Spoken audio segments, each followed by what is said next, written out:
Party के वरिष्ठ नेता, भाई और बहनों, प्यारे कार्यकर्ता, आप सबका यहां बहुत बहुत स्वागत, नमस्कार। వేదిక మీదున్న కాంగ్రెస్ పార్టీ పెద్దలకు, నా సోదర సోదరీమణులకు, ప్రియమైన కాంగ్రెస్ పార్టీ కార్యకర్తలకు మీ అందరికీ ఇక్కడికి సాదర స్వాగతం, నమస్కారం। चुनाव आ रहा है, लड़ाई दोराला तेलंगाना और प्रजाला तेलंगाना के बीच में है। ఎన్నికలు వస్తున్నాయి। ఈ ఎన్నికల్లో పోటీ దొరల తెలంగాణ, ప్రజల తెలంగాణ మధ్యన నడుస్తున్నది। एक तरफ आपके चीफ मिनिस्टर, उनका परिवार, उनके भ्रष्ट मंत्री, दूसरी तरफ कांग्रेस पार्टी और तेलंगाना की आम जनता, गरीब जनता, किसान, मजदूर, छोटे दुकानदार। ఒక పక్కన ముఖ్యమంత్రి కుటుంబం, అవినీతి పరులైన మంత్రులు, మరొక పక్కన తెలంగాణ రాష్ట్ర ప్రజలు, పేద ప్రజలు, రైతులు, కార్మికులు, విద్యార్థులు, యువకులు, పేద ప్రజలు। हम सब ने तेलंगाना का सपना देखा था। सपना था कि तेलंगाना की जनता इस प्रदेश में राज करे। पिछले 10 साल तेलंगाना की जनता को परे कर दिया गया है और एक परिवार, चीफ मिनिस्टर कह लो, राजा कह लो, एक राजा और उसका परिवार तेलंगाना पर राज कर रहा है। తెలంగాణ కోసం రాష్ట్ర ప్రజలందరూ కూడా ఒక కల కన్నారు। కానీ ఇవాళ ఆ కల నిర్వీర్యమైపోయి రాష్ట్రంలో ముఖ్యమంత్రిగా కాక ఒక రాజుగా ఈ తెలంగాణ ప్రజలపైన పెత్తనం చెలాయిస్తున్నారు। सारे के सारे डिपार्टमेंट, पैसे वाले डिपार्टमेंट उनके परिवार के पास, चाहे वो शराब हो, रेत हो, जमीन हो, जहां भी जनता से पैसा लिया जा सकता है, वो सारे के सारे डिपार्टमेंट्स केसीआर के परिवार के पास या उनके पास। రాష్ట్రంలో ఉన్నటువంటి మంత్రిత్వ శాఖలో డబ్బులు ఉండేటువంటి శాఖలన్నీ కూడా ఒకే కుటుంబం దగ్గర, కేసీఆర్ కుటుంబం దగ్గర ఉన్నాయి। అది మద్యం కానివ్వండి, భూమి కానివ్వండి, ఇసుక కానివ్వండి, ఎక్కడెక్కడైతే డబ్బులు ఉన్నాయో ఆ శాఖలన్నీ కూడా ప్రజలను పీడించుకొని తినే విధంగా ముఖ్యమంత్రి కుటుంబం వద్ద ఆ శాఖలన్నీ కూడా ఉన్నాయి। कलेश्वरम प्रोजेक्ट को बड़ा बढ़ाकर 1 लाख करोड़ रुपए आपकी जेब में से निकाला है। కాళేశ్వరం ప్రాజెక్ట్ సంబంధించినటువంటి అంచనాలని పెంచి మన పేద ప్రజల జేబులలో నుంచి 1,00,000 కోట్లు లాగినటువంటి మన రాష్ట్ర ముఖ్యమంత్రి केसीआर जी को वहां जाके इंस्पेक्शन करना चाहिए। ఇవాళ ముఖ్యమంత్రి కేసీఆర్ గారు కాళేశ్వరం ప్రాజెక్టు వద్దకెళ్ళి అక్కడ సమీక్షించాల్సినటువంటి బాధ్యత ఉన్నది। वहां कलेश्वरम प्रोजेक्ट के जो बराज के खंभे हैं, एक के बाद एक गिर रहे हैं। కాళేశ్వరం ప్రాజెక్ట్ కి సంబంధించినటువంటి పిల్లర్లు ఏవైతే ఉన్నాయో ఒకదాని తర్వాత ఒకటి కూలుతూ ఉన్నటువంటి పరిస్థితి आपसे 1 लाख करोड़ रुपया चोरी किया और प्रोजेक्ट को भी ठीक से नहीं किया। మన దగ్గర 1,00,000 రూపాయల ధనాన్ని మన దగ్గర దోచుకొని ఒక్క ప్రాజెక్ట్ ని కూడా సరిగా కట్టలేకపోయినారు। और तेलंगाना को कर्ज में मिटा दिया। అట్లనే తెలంగాణ రాష్ట్రాన్ని అప్పుల ఊబిలోకి నెట్టేయబడ్డది। వాళ్ళ भाइयों और बहनों, 2040 तक तेलंगाना का हर परिवार 31,500 रुपए हर साल तेलंगाना के कर्ज के लिए दिएगा। 2040 సంవత్సరం వరకు తెలంగాణ ప్రజలపైన లక్షకు పైగా అప్పు ప్రతి తెలంగాణ బిడ్డపైన ఉన్నది। इसको कहते हैं दोराला सरकार। దీన్ని దొరల ప్రభుత్వం అని అంటారు। हमने भी सरकार चलाई, हमने भी प्रोजेक्ट्स किए। మేము కూడా ప్రభుత్వాలని నడిపినాము, మేము కూడా ప్రాజెక్టులను నిర్మించినాము। नागार्जुना सागर, प्रियदर्शनी जुराला, श्री राम सागर, सिंगूर प्रोजेक्ट, कोई शिकायत नहीं आई। నాగార్జున సాగర్ ప్రాజెక్టు, దూరాల ప్రాజెక్టు, సింగూరు ప్రాజెక్టు అన్నీ కూడా కాంగ్రెస్ ప్రభుత్వంలో కట్టడం జరిగింది। हमारी सरकार थी, दलितों को, आदिवासियों को, पिछड़ों को हम उनकी जमीन वापस देते थे। మా ప్రభుత్వంలో దళితులకు, గిరిజనులకు, బడుగు బలహీన వర్గాలకు భూమిని ఇవ్వడం జరిగింది। लाखों गरीब लोगों को हमने जमीन वापस दी। లక్షలాది మంది పేదలకు భూమిని తిరిగి ఇవ్వడం జరిగింది। कांग्रेस पार्टी से और इंदिरा गांधी जी से इसलिए आपका इतना गहरा रिश्ता है। కాంగ్రెస్ పార్టీతో, ఇందిరమ్మతో ఆ కారణం చేతనే మీ అందరికీ కూడా అంత అవినాభావ సంబంధం ఉన్నది। और दोराला सरकार क्या करती है? ఆపోజిట్ గా దొరల ప్రభుత్వం ఏం చేస్తున్నది? धारिनी पोर्टल के माध्यम से गरीबों से उनकी जमीन छीनने का काम करती है। ధరణి పోర్టల్ పేరుతో పేద ప్రజల వద్ద ఉన్నటువంటి పేదల భూమిని లాక్కుంటున్నది ఈ దొరల ప్రభుత్వం। 20 लाख किसानों को नुकसान पहुंचा है 20 లక్షల రైతులకి దీని వల్ల నష్టం కలిగించడం జరిగింది। और फायदा किसको हो रहा है?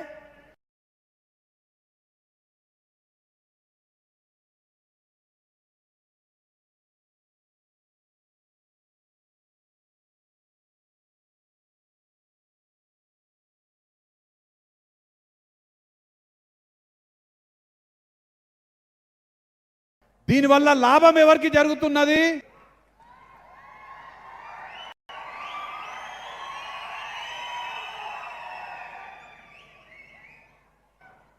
Bye bye KCR. मगर रेवंत जी ने कहा बाय बाय केसीआर, मगर जो पैसा इन्होंने लूटा है उसके बारे में क्या होगा? రేవంత్ రెడ్డి గారు బాయ్ బాయ్ కేసీఆర్ అని అన్నారు, కానీ ఏ ధనమైతే కేసీఆర్ ప్రజల దగ్గర లూటీ చేసినాడో దాన్ని ఏం చేయాలి? चीफ में पहले क्या होगा? पहले चीफ मिनिस्टरशिप से बाय बाय होगा। మొదట ముఖ్యమంత్రి పదవి నుంచి బాయ్ బాయ్ చేయాలి। उसके बाद जो केसीआर जी ने तेलंगाना की जनता से पैसा लूटा है उसके बारे में सवाल पूछे जाएंगे।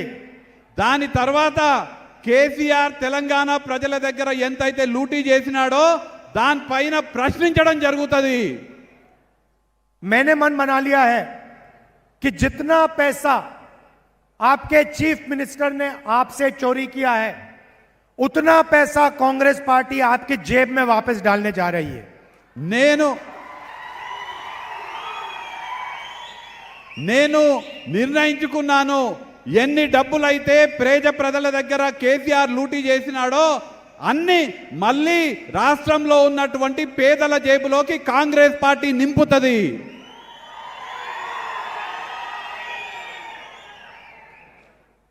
और मैं नरेंद्र मोदी नहीं हूं, जब वायदा करता हूं तो उस वायदे को पूरा करके दिखाता हूं।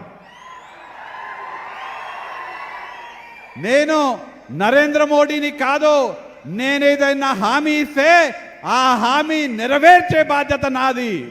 मोदी जी ने कहा था 15 लाख रुपए हर बैंक अकाउंट में डालूंगा। నరేంద్ర మోడీ గారు హామీ ఇచ్చినారు, మీ అందరి బ్యాంక్ అకౌంట్లలో 15 లక్షల రూపాయలు డిపాజిట్ చేస్తా అని। आपके बैंक अकाउंट में 1 रुपया नहीं आया। మీ బ్యాంక్ అకౌంట్ లోకి 1 రూపాయి కూడా రాలేదు। अदानी जी के बैंक अकाउंट में लाखों करोड़ रुपए चले गए। అదే అడానీ బ్యాంక్ అకౌంట్ లో లక్షల కోట్ల రూపాయలు చేరినాయి. तो जब हम वायदे करते हैं हम उन वायदों को पूरा करते हैं. మేమేవైతే హామీలు ఇస్తామో ఖచ్చితంగా ఆ హామీలని మేము నెరవేరుస్తాము. मेरा आपके साथ राजनीतिक रिश्ता नहीं है, पारिवारिक रिश्ता है. నాకు మీతో ఉన్నటువంటి బంధము రాజకీయ బంధం కాదు, వ్యక్తిగతమైనటువంటి కుటుంబ పరమైనటువంటి బంధము మీతో నాకున్నది. मतलब ये रिश्ता राहुल गांधी के साथ नहीं है. ये रिश्ता जवाहरलाल नेहरू, इंदिरा गांधी, राजीव गांधी, सोनिया गांधी के साथ है. ఈ బంధము కేవలం రాహుల్ గాంధీ గారితో ఉన్నది కాదు, జవహర్లాల్ నెహ్రూ గారు, ఇందిరాగాంధీ గారు, రాజీవ్ గాంధీ గారు, సోనియా గాంధీ గారితో ఉన్నటువంటి బంధము, ప్రియాంక గాంధీ గారితో ఉన్నటువంటి బంధము. तो हमारा पारिवारिक रिश्ता है और इसीलिए जो हम यहां स्टेज से कहते हैं वो हम करके दिखाते हैं.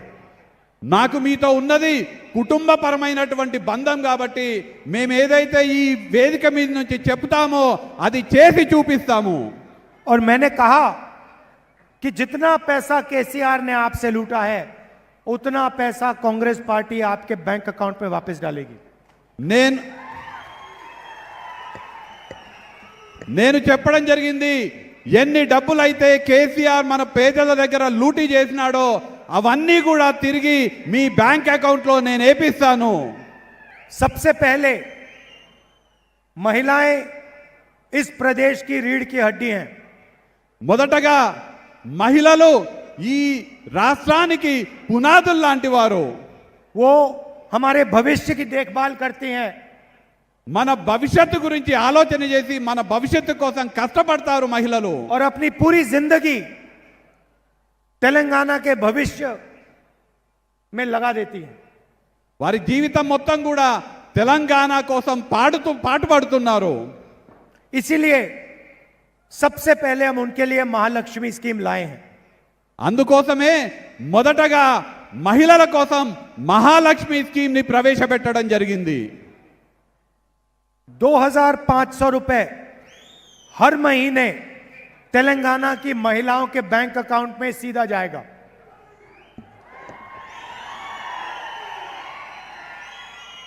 ప్రతి నెల తెలంగాణలో ఉన్నటువంటి ప్రతి మహిళా బిడ్డకు 2500 రూపాయలు డైరెక్ట్ గా మీ బ్యాంక్ అకౌంట్ లోకి వస్తాయి. सिलेंडर बाकी प्रदेशों में जहां बीजेपी राज कर रही है 1000 रुपए में मिलेगा. तेलंगाना में कांग्रेस पार्टी की सरकार आएगी तो 500 रुपए का सिलेंडर मिलेगा. వేరే రాష్ట్రాలలో ఎక్కడైతే భారతీయ జనతా పార్టీ ప్రభుత్వంలో ఉన్నదో అక్కడ సిలిండర్ 1000 రూపాయలకు దొరుకుతుంది.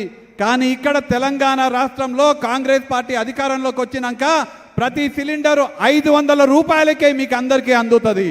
और गरीब से गरीब महिलाएं तेलंगाना में बस में जाती हैं. పేద మహిళలందరూ కూడా తెలంగాణ రాష్ట్రంలో బస్సులో ప్రయాణం చేస్తుంటారు. अस्पताल जाने की जरूरत हो, హాస్పిటల్కి పోవాలన్నా, बच्चे को स्कूल में छोड़ने की जरूरत हो, పిల్లలని బడికి పంపించాలన్నా, दुकान में कुछ खरीदने की बात हो, దుకాణానికి పోయి ఏదన్నా కొనుక్కోవాలన్నా तेलंगाना की महिलाएं बस में जाती हैं. తెలంగాణకి చెందినటువంటి మహిళలు బస్సుల్లో ప్రయాణం చేస్తారు. हमारी सरकार आएगी तो तेलंगाना की कोई भी महिला बस में 1 रुपया नहीं देगी. కాంగ్రెస్ ప్రభుత్వం వచ్చిన తర్వాత తెలంగాణలో ఏ మహిళ కూడా బస్సులో 1 రూపాయి కూడా చెల్లించాల్సిన అవసరం లేదు. मुफ्त में पूरे तेलंगाना में तेलंगाना की सब महिलाएं बस में जाएंगी. ఉచితంగా యావత్ తెలంగాణ రాష్ట్రంలో తెలంగాణ మహిళలందరూ కూడా బస్సులో ఉచితంగా ప్రయాణం చేయొచ్చు. तो देखिए सिर्फ महिलाओं के लिए 2500 रुपए हर महीना आपके बैंक अकाउंट में. కేవలం మహిళల కోసం ప్రతి మహిళకు ప్రతి నెల 2500 రూపాయలు మీ బ్యాంక్ అకౌంట్ లోకి వస్తాయి. हर महीने आपके 500 रुपए बचे क्योंकि आपने 500 रुपए का सिलेंडर लिया. మీరందరికీ కూడా 500 రూపాయలకే తెలంగాణ ప్రభుత్వంలో సిలిండర్ ఇవ్వబోతున్నాము.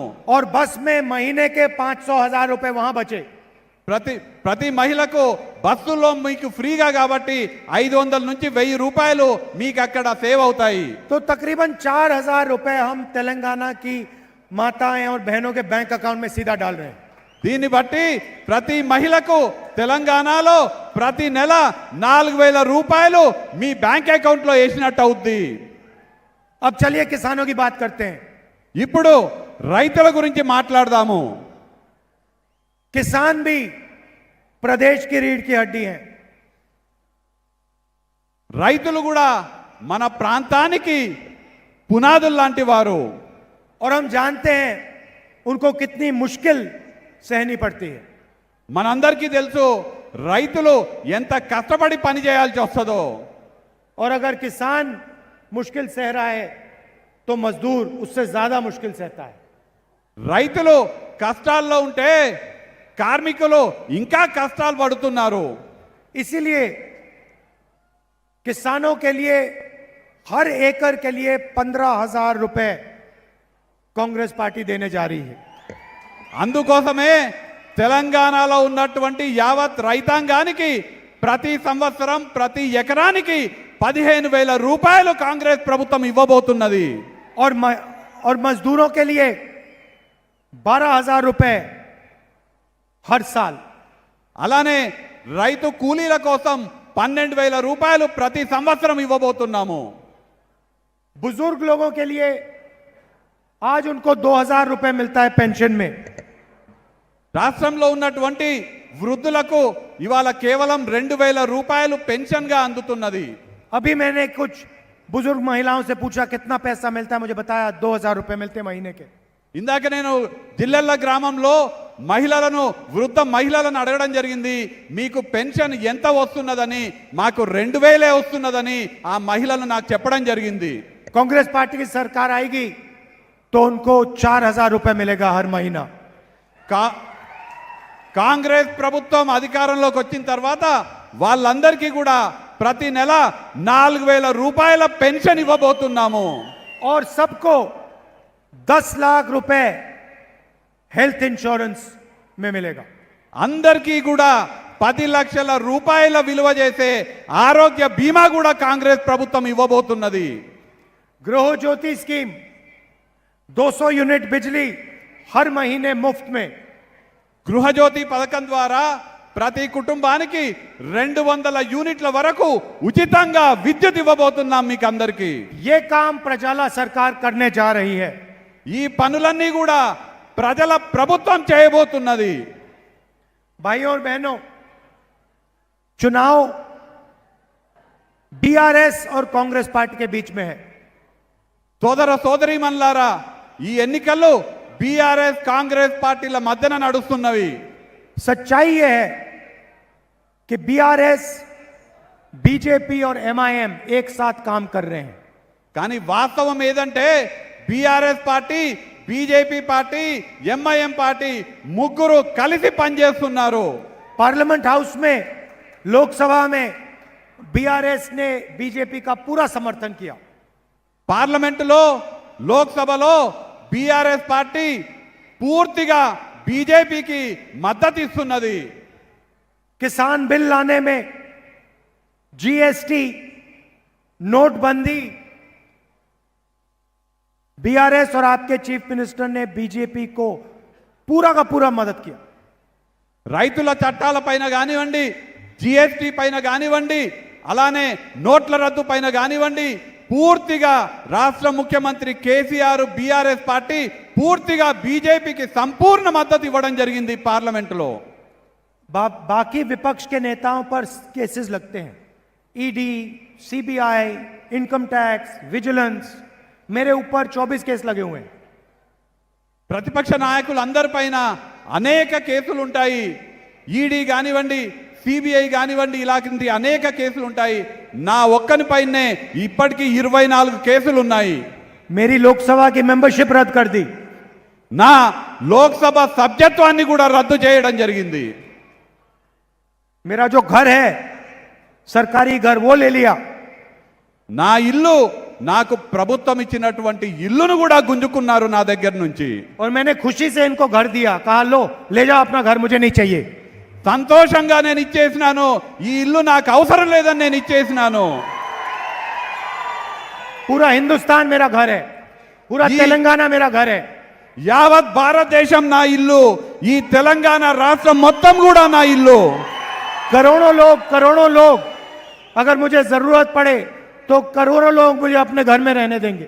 అవసరమైతే కోట్లాది మంది నన్ను వాళ్ళు హక్కున చేర్చుకుంటారు. ఆ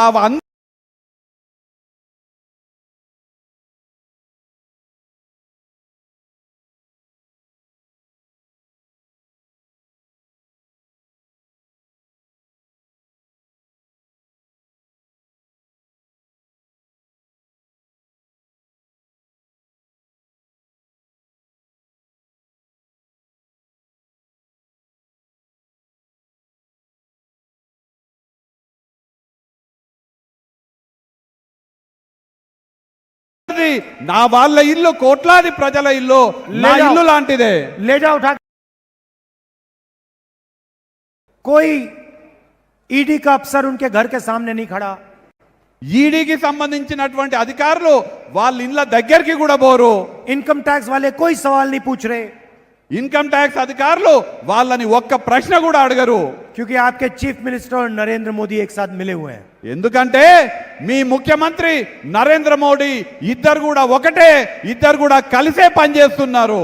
तो आप ये समझ के चलिए कि लड़ाई कांग्रेस पार्टी और बीआरएस के बीच में है. మీరందరూ కూడా గమనించండి, ఈ ఎన్నికల్లో యుద్ధము కాంగ్రెస్ పార్టీ బీఆర్ఎస్ పార్టీ మధ్యన నడుస్తున్నది. पहले यहां पे बीजेपी छाती फुला के घूम रही थी, पहले यहां बीजेपी के लोग छाती फुला के घूम रहे थे. భారతీయ జనతా పార్టీ ఇక్కడ భుజం ఎగిరేసి ఈ ప్రాంతంలో తిరగడం జరుగుతున్నది. कांग्रेस पार्टी ने उनकी सारी की सारी गैस निकाल दी.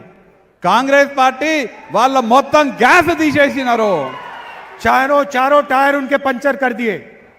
4కి 4 బీజేపీకి చెందినటువంటి 4 టైర్లు కాంగ్రెస్ పార్టీ పంక్చర్ చేసేసింది రాష్ట్రంలో. अब उनके नेता यहां आके कहते हैं हम ओबीसी का चीफ मिनिस्टर बनाएंगे. వాళ్ళ నాయకులు ఇక్కడికి వచ్చి ఇవాళ చెప్తున్నారు మేము రాష్ట్రంలో ఓబీసీ ముఖ్యమంత్రిని పెడతామని చెప్తున్నారు బీజేపీ अरे भाई నాయకులు. यहां आपको 2% वोट मिलेगा और चीफ मिनिस्टर कैसे बनाओगे? మీకిక్కడ 2% ఓట్లు వస్తే మీరు ముఖ్యమంత్రిని ఎట్లా ఏర్పాటు చేస్తారు? अगली बार प्रधानमंत्री अमेरिका जाएंगे, कहेंगे मैं अमेरिका में ओबीसी प्रेसिडेंट बनाऊंगा. వీళ్ళ వ్యవహారం ఎట్లుందంటే ప్రధానమంత్రి అమెరికాకు పోయి అమెరికాలో నేను ఓబీసీ ప్రెసిడెంట్ ని ఏర్పాటు చేస్తా అని చెప్పినట్టుగా ఉంది. ना आप अमेरिका में प्रेसिडेंट बना पाओगे, यहाँ आपका चीफ मिनिस्टर बनेगा. మీరు అమెరికాలో ప్రెసిడెంట్ నుంచో కూర్చోబెట్టలేరు, ఇక్కడ తెలంగాణ రాష్ట్రంలో ముఖ్యమంత్రిని మీరు కూర్చోబెట్టలేరు. उल्टी सीधी बात मत करिए तेलंगाना की जनता के साथ, उल्टी सीधी बात तेलंगाना की जनता के साथ मत कीजिए. ఈ తిక్క మాటలు తెలంగాణ రాష్ట్ర ప్రజల ముందల బీజేపీ మాట్లాడకూడదు. अपनी गाड़ी का टायर पंचर ठीक करिए पहले. మీ పంక్చర్ అయినటువంటి మీ వాహనం కార్ని సరిగ్గా చేసుకోండి మొదలు.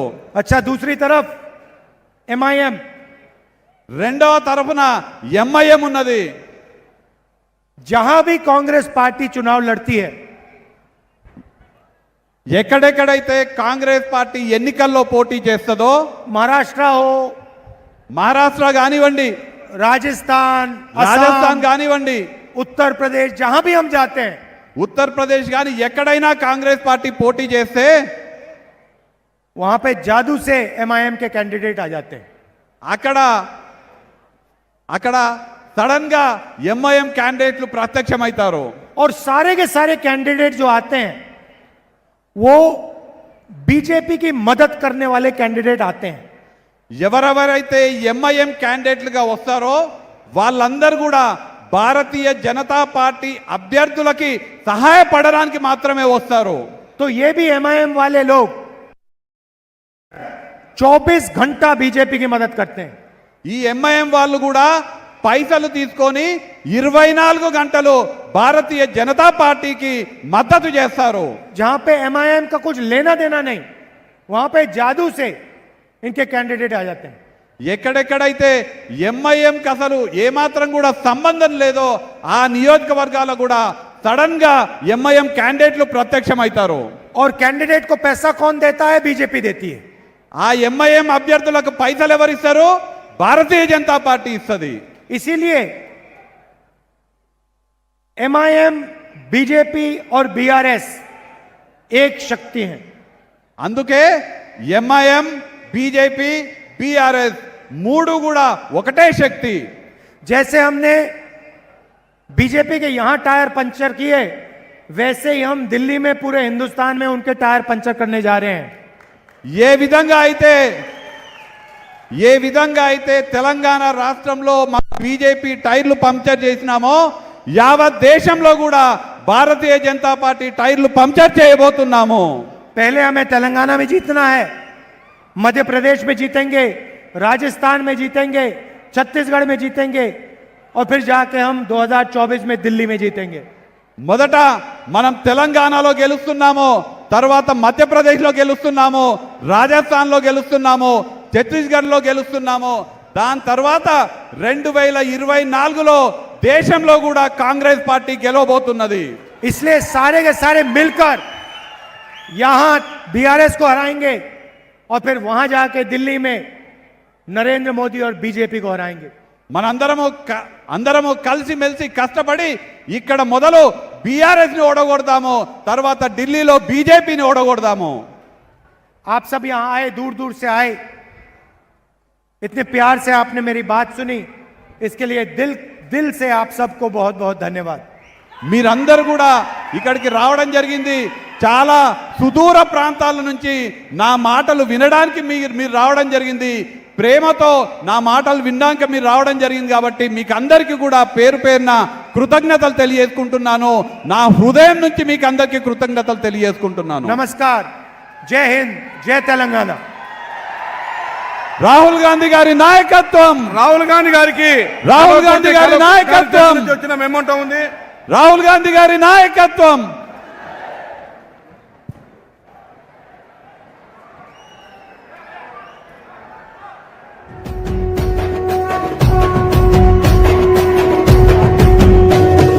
మూడు రంగుల జెండా బట్టి సింగమోలే కదిలినాడు ఒక్కరో కాంగ్రెస్ సూర్యుడు.